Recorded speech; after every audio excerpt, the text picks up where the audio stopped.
Hi, my name is QHanson, and today we will be going through the final presentation for my Reduce Sodium Intake project. The agenda for today will be going through the project charter, discussing the final phase deliverables. I will walk you through the data collection process. We will cover off on the analyze and improve phases, and then we will finish up with conclusions and next steps. Here in my project charter in the upper left-hand corner, we've got the problem statement. And over the last 3 to 4 years, I have been identified as a risk of having high blood pressure or hypertension. I've realized this through the health risk assessments that I've been doing through work.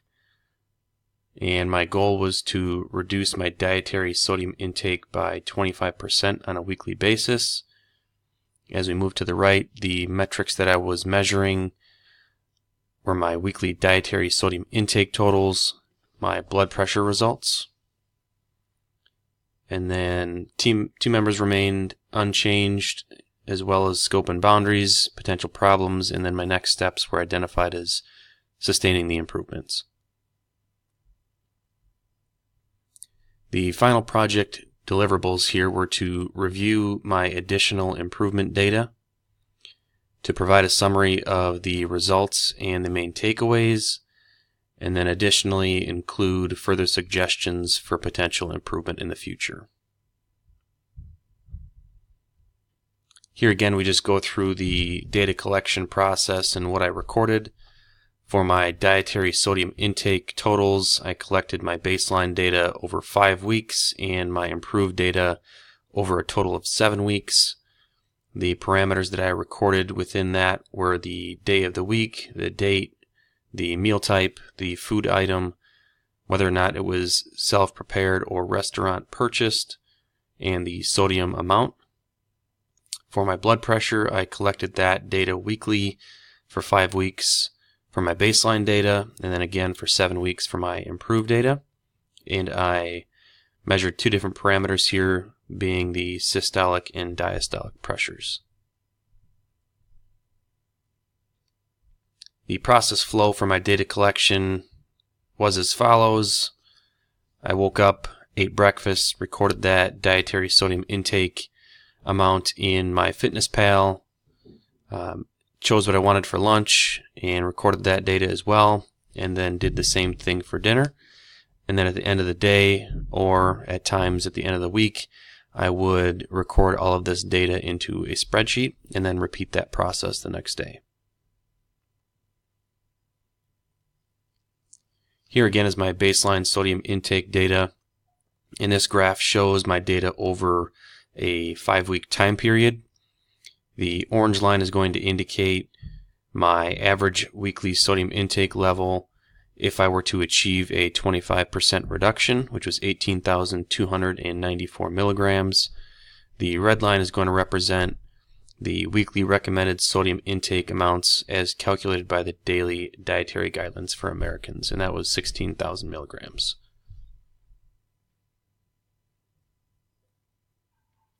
This next chart is a Pareto chart of food type and total sodium intake. And during my baseline data collection, it really stood out to me that my choices for lunch each day were really providing the biggest impact for my weekly sodium intake levels. And as you can see here, the processed turkey and the sandwich that I was eating was a big contributor. I also went through and conducted a failure mode effect analysis chart. I chose 3 different functions, the first one being my choices of breakfast, lunch, and dinner. And that one really had the highest score for me at 160. And that was the biggest thing that I focused on as I moved into the improve phases. The other 2 were recording data and also looking up the sodium info for the foods consumed. Those had lesser impact, but again, I really focused on choosing the right things to eat as noted in that first process function. This next graph shows my baseline daily sodium intake averages for weeks 1 through 5. And the orange line again is representing my 25% reduction goal, which would equate to approximately 2,700 milligrams. The red line would be the recommended daily intake, and that was right at 2,300 milligrams. Some conclusions that were drawn from the analyze phase: my baseline sodium intake weekly average was 24,392 milligrams. If I wanted to achieve the 25% decrease, I would need to equal 18,294 milligrams of sodium intake per week. And I also saw that the biggest impact I could have was adjusting my weekday intake levels for lunch and or dinner. I did have weekend sodium levels that were higher on average than the weekday levels, but again, I really had the most control over my lunch choices during the week. Some conclusions from this phase and really looking at improvement ideas. One was to identify and plan lower sodium lunch options for weekday lunches, and that related to my analysis data showing that was the highest impact in my Pareto chart. The research of lower sodium food choices for restaurants with nutritional information was another improvement idea, and that related to some of the food items that I had on my Pareto chart. I wanted to also avoid processed foods. My Pareto chart showed that turkey, and specifically had processed turkey, was a major contributor. And then I also wanted to avoid eating high sodium options if catered in to lunch from the workplace. And that was, again, relating to my Pareto chart analysis.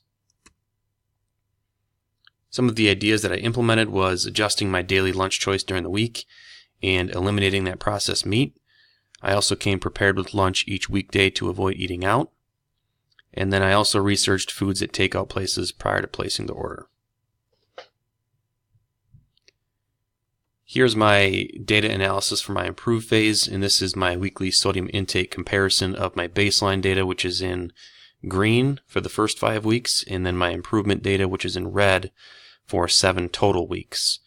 As you can see by the orange line, that was my 25% reduction goal, and the green line was my improvement average. The red line was the recommended average sodium intake guidelines, and as you can see on this chart, I do have a moving average calculated for both the baseline data and my improvement data, and that does show that I met my goal of a 25% reduction, which is notated by the green line, and as you can see in week 7 there.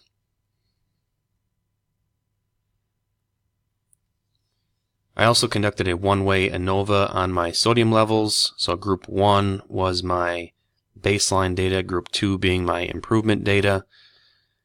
The chart below with the ANOVA information shows that I have an F value of 24.95, which is greater than my F crit value of 3.95, and due to that we can reject the null hypothesis and conclude that the means between my baseline and improvement data are different.